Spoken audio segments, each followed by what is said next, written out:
આપનું સ્વાગત છે।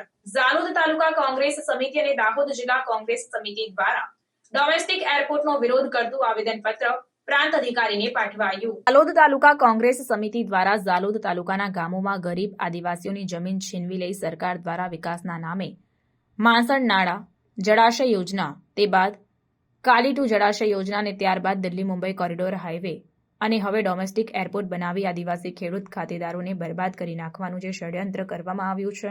જો ડોમેસ્ટિક એરપોર્ટ બનાવવામાં આવે તો ગરીબ આદિવાસી ખેડૂત ખાતેદારો સરકાર દ્વારા વારંવાર વિકાસના નામે જમીન છીનવી લેવામાં આવતા ગરીબો પાસે અન્ય કોઈ જમીન ન બચતા આદિવાસી ખેડૂતોને પોતાના પરિવારનું ભરણ પોષણ કરવું ખૂબ જ મુશ્કેલ બને તેમ છે અને ખેડૂત ખાતેદારો આદિકાળથી સંયુક્ત પરિવારમાં રહેતા જણાઈ આવ્યા છે।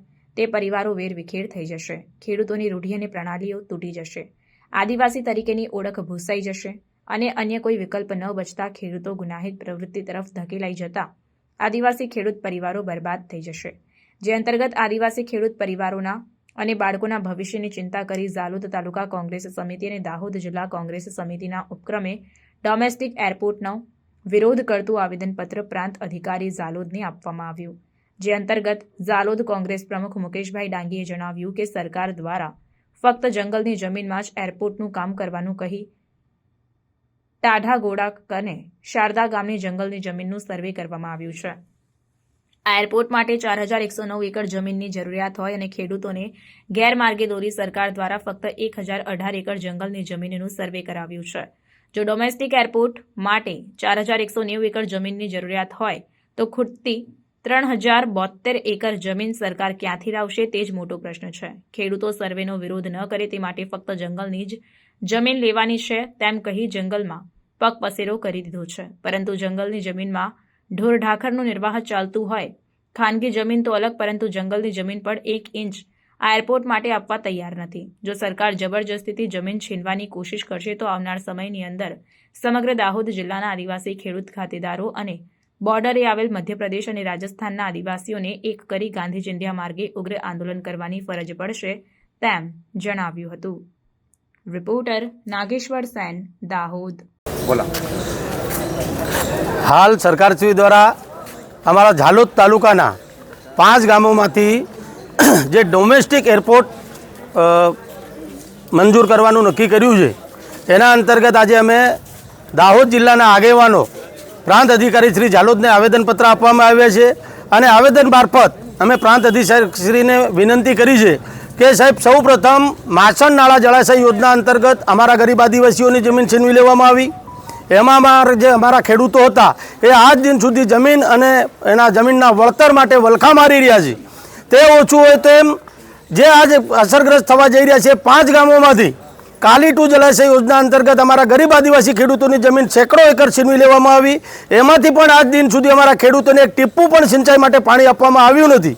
અને તે ઓછું હોય તેમ ઉદ્યોગપતિઓને માલેતુજારોને ખુશ કરવા માટે દિલ્હીથી બોમ્બે નેશનલ કોરિડોર હાઈવે જે પસાર કરવામાં આવ્યો, એમાં અમારા ઝાલોદ તાલુકાના 14 ગામોના ગરીબ આદિવાસીઓની જમીન બિલકુલ સસ્તા ભાવે છીનવી લેવામાં આવી। અને આ હાઈવેનું કામ કરતા જે અમારી મૂળભૂત સુવિધાઓ છીનવાઈ ગઈ, એના માટે અમારા ખેડૂતો છેલ્લા 3 વર્ષથી લડાઈ લડતા જઈને આવ્યા, પણ આજ સુધી એનું જરાય ઠેકાણું નથી।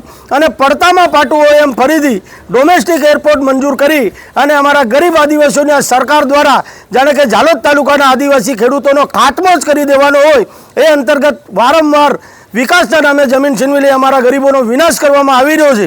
એ માટે આજરોજ અમે પ્રાંત અધિકારી શ્રી ઝાલોદને આવેદનપત્ર આપવા માટે આવ્યા છીએ અને આવેદન મારફત અમે સરકારશ્રીને વિનંતી કરીએ છીએ કે અમારા અનુસૂચિત 5 વિસ્તારમાં જ્યાં સુધી અમારો ખેડૂત પોતાની સંમતિ ના આપે ત્યાં સુધી આપ જમીન છીનવી શકતા નથી, પરંતુ વિકાસના નામે વિનાશ કરવા માટે કટિબદ્ધ બનેલી આ સરકાર દ્વારા અમારા ગરીબ આદિવાસીઓના બાળકોના ભવિષ્યની ચિંતા કર્યા વગર આ જમીન છીનવી લઈ અમારી જે રૂઢિ અને પ્રણાલી છે એને તોડી નાખી આદિકાળથી અમે જે સંયુક્ત પરિવારમાં રહેતા જઈને આવ્યા છે, સંયુક્ત પરિવારોને વેરવિખેર કરવાના બદ ઇરાદાથી અમારી જે જમીન છીનવી લેવા માંગી જ રહી છે। અને હાલ અમારા ખેડૂતોને લોલીપોપ આપી ફક્ત જંગલની જમીન સર્વે કરવા માટે એમના તંત્રના માણસો આવ્યા અને 1018 એકર જમીન સર્વે કરી, પરંતુ આ એરપોર્ટની અંદર 4190 એકર જમીન જો જરૂરિયાત હોય તો 1018 એકર જમીન સર્વે કરી તો 3072 એકર જમીન આ સરકાર ક્યાંથી લાવવાની એ એક મોટો પ્રશ્ન છે. માટે જંગલના જમીનના નામે અમારા ખેડૂતોને બહેકાવી ખોટી રીતે અમારી જમીન છીનવી લેવાનું આ સરકાર દ્વારા જે કાવતરું કરવામાં આવ્યું છે તેનો અમે સખત વિરોધ સાથે આવેદનપત્ર આપ્યું છે અને સરકારશ્રીને વિનંતી કરી છે, ખાનગી વસ્તુ તો જમીન તો અલગ, પરંતુ આ જંગલની જમીન પર અમારા પશુઓનો નિર્વાહ થાય છે, માટે અમે જંગલની જમીન પર એ ખીચ આપવા માટે તૈયાર નથી. મુકેશભાઈ ડાંગી.